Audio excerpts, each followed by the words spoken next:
All right, several things we need to talk about when we divide radicals. So before we left, if you remember, we added, subtracted, and multiplied radicals. So now we need to divide radicals. What?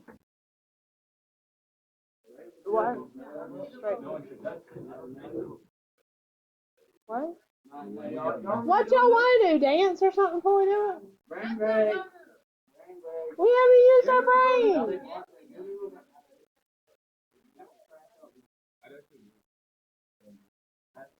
What?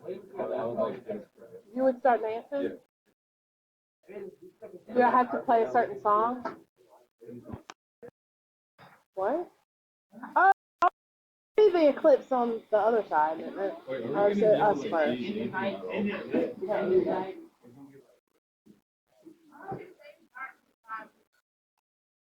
Oh, it's clear. It's gonna be like.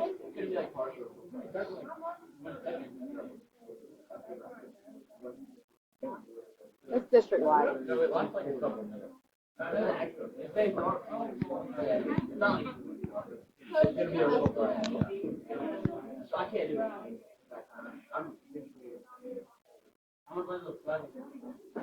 All right. Here we go. Dividing radicals. We have technically read. Golly. We've technically already done this, but we did it with square roots. The same principle applies with any root that we do. So now we're talking about third, fourth, fifth, and so on roots. And so if we're dividing, as long as this root is the same, that's the key, then I can combine them both under one. And this is, I can go backwards or forwards with this, depending on what I need to do. Again, we still can't have no radicals in the bottom. No radicals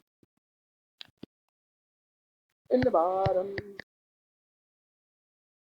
And so we're going to simplify these as best we can using this. This is our one main property we're going to use. It's a pretty easy day for you. Then to, let me see if I don't.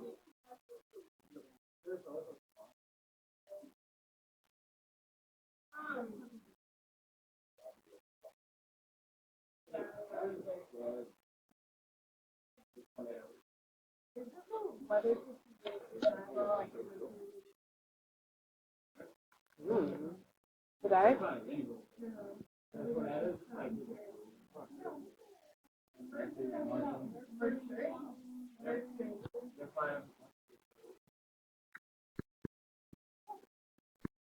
Let's start with a square root. How might I be able to simplify that? What? Yeah. You're in real life right now. Welcome to real life. Put what? Say it again. 12 divided by 2. I can simplify the numbers outside those coefficients. What's 12 divided by 2? 6. And now, because these roots are the same, I can do 160 over 5. What's 160 divided by 5? Come on, you can do that. 3, what is it? 32. Now I'm back to, remember when we simplified radicals? Yes, Ms. McGee, we remember. Thank you guys. That was a nice conversation. What perfect square can I divide 32 by? 16 and 2. So I end up with 6. What's the square root of 16? 4. And then square root of 2 stays. So this ends up being 24 square roots. So that's kind of a review of how we divided them before. Now we're going to add some different roots. You can see, bless you, see what happens. Bless you again. Y'all got that? Okay. You haven't used your brain yet. You can't break your brain if you haven't used it.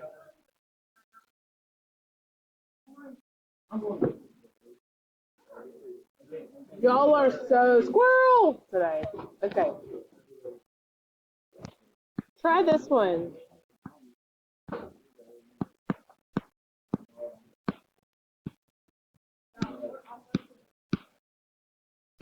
Oh, we're almost there. Simplify.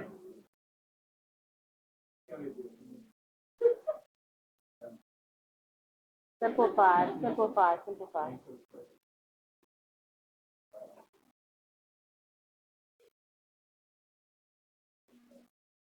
Okay.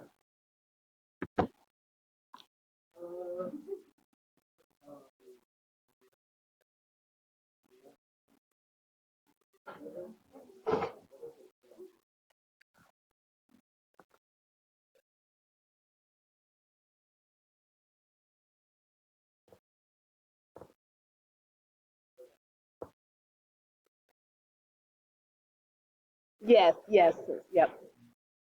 All right, so several of you have jumped on ahead. You're doing excellent. Simplify those coefficients first. What's 28 divided by 4? 7. And now, and this is the key here, notice how these roots are the same. That tells me I can combine them under one root. So I've got the cube root of negative 16m to the 6 over 2m. There you go. So I got 7 times the cube root of negative 8m to the what? 5. How did you get 5? Where did that come from? That's right, 6 minus 1. And so now I can simplify these individually. The cubed root of negative 8 is what? Negative 2, and that one goes away completely. I don't have to split it up. How do I simplify this m to the 5th? How many m's? 1. Why? 3 goes into 5 one time, and how many are left over? 2. Remember that? How many it goes into on the outside? So this becomes negative 14m times the cube root of m squared.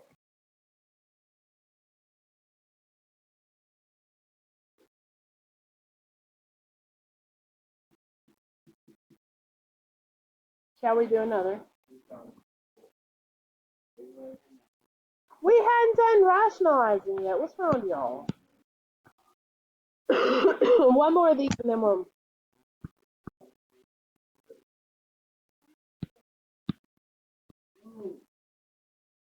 All right, start, guys. Simplify. Simplify.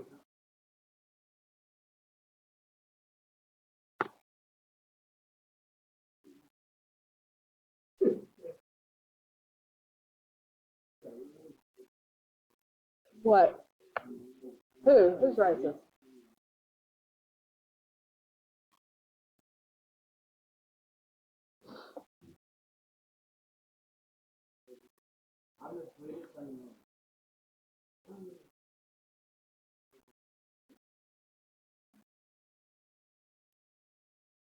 I was going to say, I'm going to assume some of you might be stuck at this point. Yes, it is. It is. So I'm going to kind of go backwards on this property. And I'm going to split these up top and bottom because I want to show you what happens here. Armando already said he recognized that 4 is a perfect cube. And it is, right? The third root of 64 is 4. So I'm going to just leave this top alone for right now, and I'll come back in just a second and simplify it. But on the bottom, what's the cube root of 64? Excuse me. Thank you. Excuse me. Thank you. 4. And then 3 goes into 6 how many times? 2. So the bottom is simplified now. Now let's look at the top and see what happens here. Can I simplify the cube root of 7? No, I can't simplify that at all. So I leave it cube root of 7, but can I simplify this? Yes. 3 goes into 5 how many times? Once. And how many are left over? 2. So I've still got that 7 here, and then I've got 2 x's left, and then on the bottom, my 4 last one. Make sense, everybody?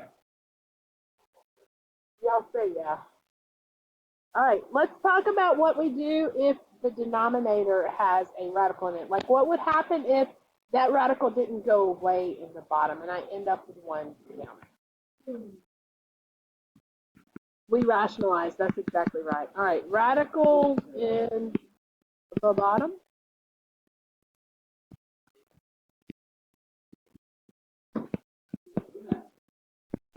All right, so two different scenarios that we're going to be dealing with.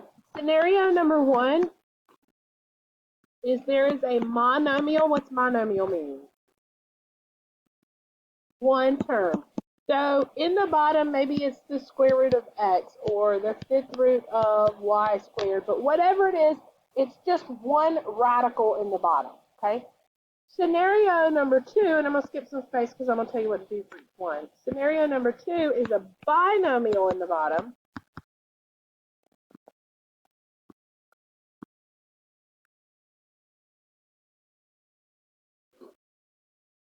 So maybe something like 2 plus the square root of 3. Or we'll make that the cube root of 3. Okay, so two terms there instead of just one. So two different ways that we deal with this for each scenario.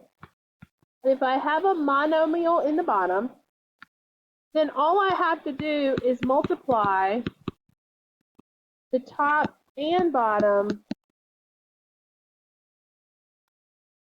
by the radical in the bottom.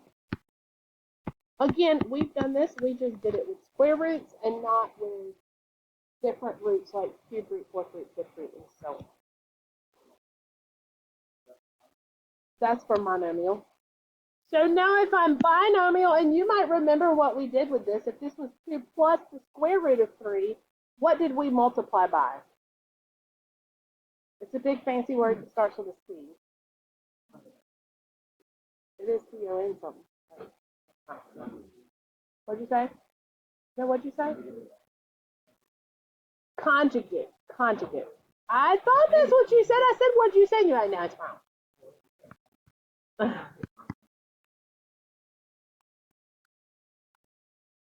What does it mean to be a conjugate? It means you only change the middle sign.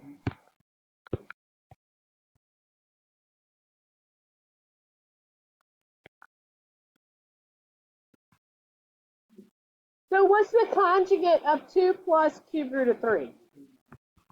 That's right. 2 minus cube root of 3. Only that middle sign changes. Okay? So there's my two scenarios. Let's do a couple of examples, and then I'll set you loose. That'll be all I have for you. Should we start with an easy one? Or?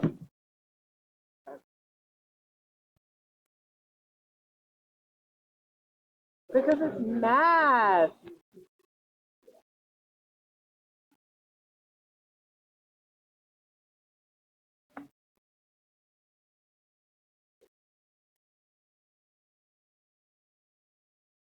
What a nice friend.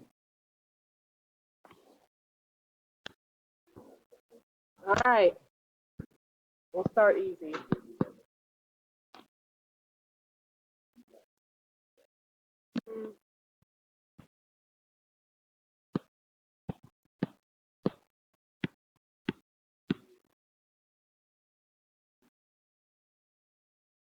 What scenario am I in here?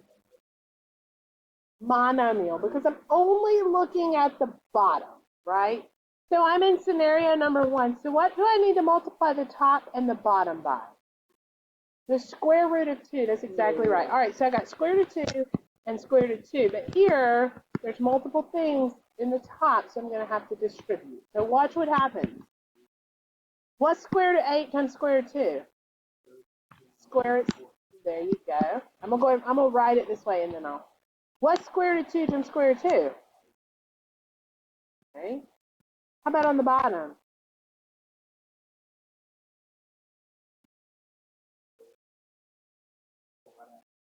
What's this? Now I have to go through and simplify everything. What's the square root of 16?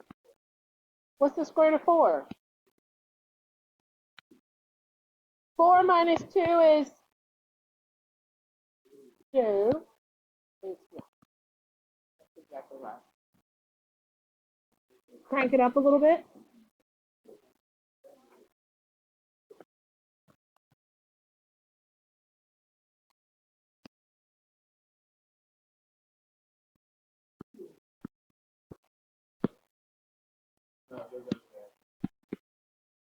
One more with a monomial in the bottom, and then we'll do some binomial. Mark, say go.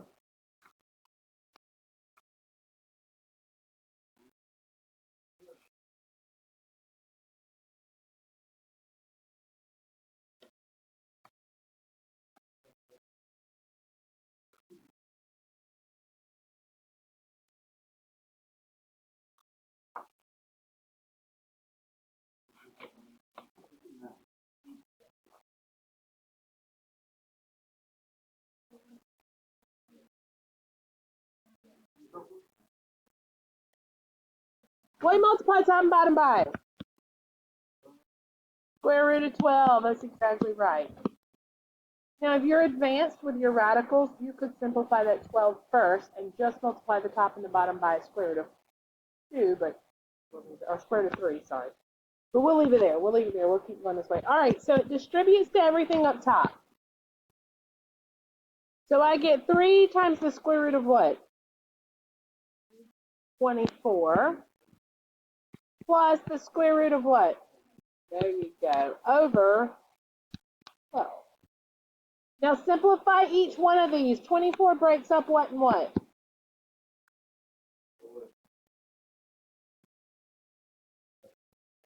4 and 6 was right.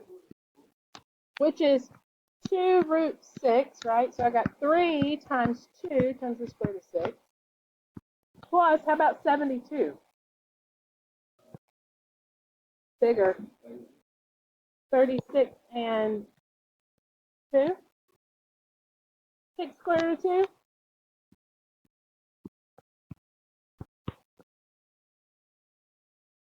So I get 6 square root of 6 plus 6 square root of 2 over 12. Can I combine those two up top? I hear yes and no. Why? What's under the radical also has to be the same in order to combine them. So I just leave that, but I can do a little bit more simplification. I can divide everybody by 6, all the coefficients of the one on the bottom. So I end up with square root of 6 plus square root of 2 over what? What? 2.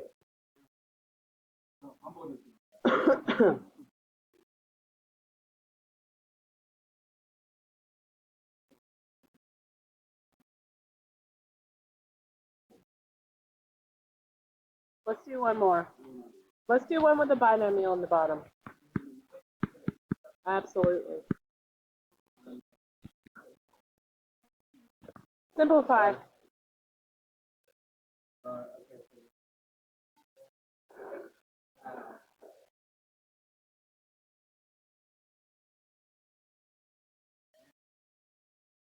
What are you doing?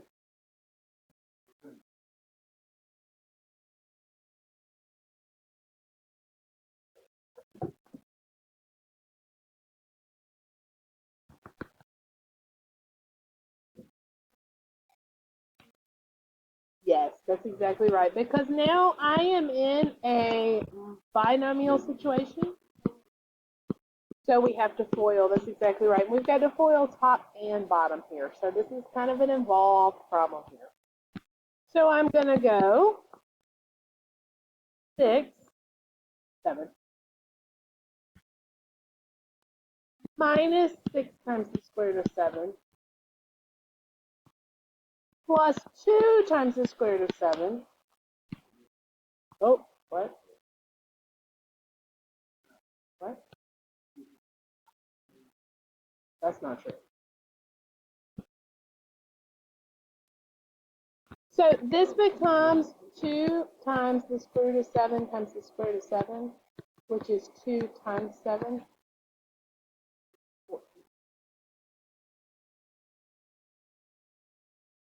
And now the bottom, and then I'll kind of clean it up after I FOIL everything out. 2 times 2 is 4. 2 times negative 2 root 2. 4 root 2.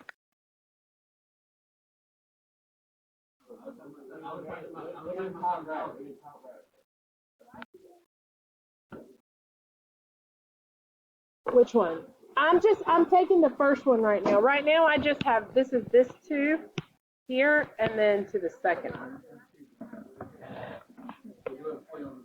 I haven't gotten to the 7 one yet. Now I'm going to do the one, now I'm going to take this one and multiply. So 2 times root 7. Oh, I see what y'all are saying. I see what, I'm sorry. Sorry, yeah. I'm sorry.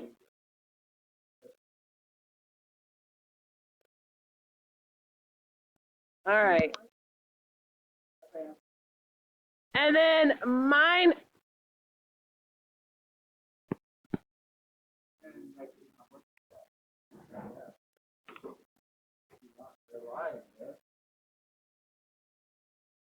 Caleb, put your phone up. That was impressive.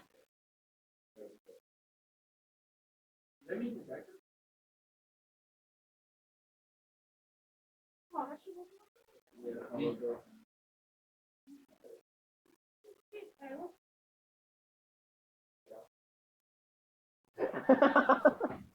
right. This is going to be 4 times 7, right? Because square root of 7, square root of 7 is 7. So this ends up being minus 28. That's exactly right. If you've done it correctly, and I would have seen in just a minute that I had done it incorrectly because the radicals didn't cancel on the bottom, but they should cancel for you. So up top, 6 and negative 14 is what? Can I combine these two radicals? Yes, because the root and the radical and what's under the root are the same. So you get what? That's right. Minus 4 root 7. And what about the bottom? What happens? Negative what?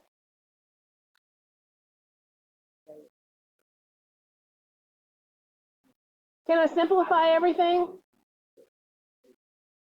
How? What you gonna divide everybody by? I would probably divide by negative 4 since I got negative, negative, negative. So if I divided everybody by negative 4, I'd end up with positive 2 plus square root of 7 over 6. What do y'all think about dividing radicals?